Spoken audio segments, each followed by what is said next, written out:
کسی بھی چیز میں افراط اور تفریط دونوں نقصان دہ ہے۔ افراط کسی چیز کی زیادتی اور تفریط کسی چیز میں حد سے زیادہ کمی۔ نہ افراط درست ہے اور نہ تفریط درست ہے، یعنی نہ کسی کی تعظیم میں حد سے زیادہ بڑھ جانا یہ درست ہوگا اور نہ اس کی تنقیص میں حد سے زیادہ گر جانا یہ درست ہوگا، بلکہ اعتدال کا راستہ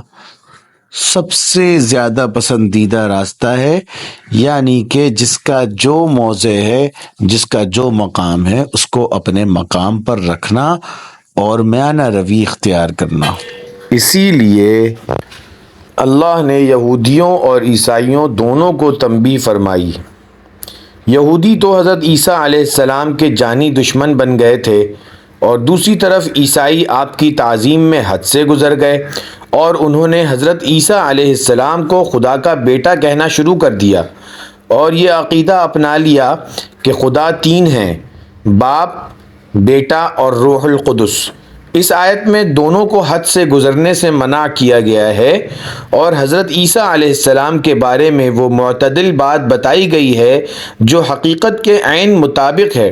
یعنی وہ اللہ کے بندے اور اس کے رسول تھے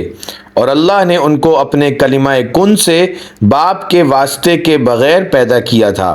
اور ان کی روح براہ راست حضرت مریم علیہ السلام کے بطن میں بھیج دی تھی۔ یا اہل الکتاب لا تغلوا فی دینکم ولا تقولوا علی اللہ الا الحق انما المسیح عیسی ابن مریم رسول اللہ وکلمتہ ألقاها إلى مريم وروح منه فآمنوا بالله ورسله ولا تقولوا ثلاثة انتهوا خيرا لكم إنما الله إله واحد سبحانه أن يكون له ولد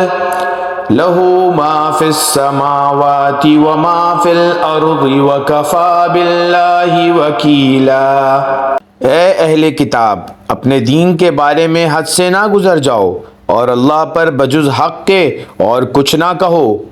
مسیح یعنی عیسیٰ بن مریم علیہ السلام تو صرف اللہ کے رسول اور اس کے کلمہ کن سے پیدا شدہ ہیں، جسے مریم علیہ السلام کی طرف ڈال دیا تھا اور اس کے پاس کی روح ہیں، اس لیے تم اللہ کو اور اس کے سب رسولوں کو مانو اور نہ کہو کہ اللہ